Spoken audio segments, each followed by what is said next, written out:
Hello everyone, I'm Toby with Moving to the Georgia Mountains. Today we're going to unravel the mystery of a crucial tool used in real estate, the comparative market analysis, or short CMA. So what exactly is a CMA?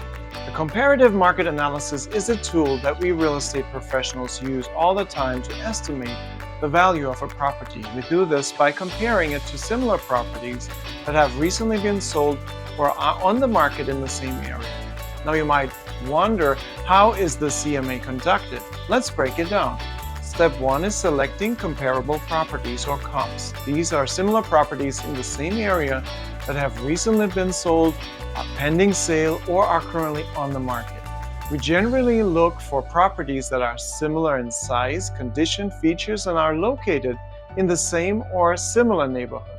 Step 2 is adjustments. If there are differences between the property we are evaluating and the comps, we make adjustments to the prices of the comps. For instance, if a comp has a detached garage and the subject property doesn't, we would adjust the comp's price.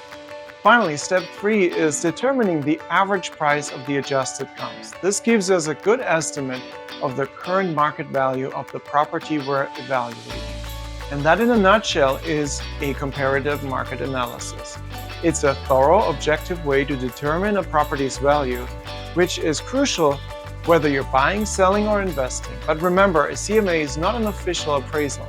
It's a tool to guide decision-making. If you need an official valuation for lending purposes, you'll need to hire a professional appraiser.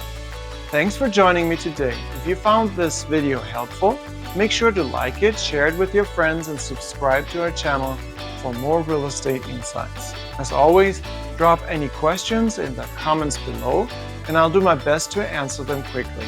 Until next time, this is Toby, your real estate expert, signing off, and don't forget to dare to dream big.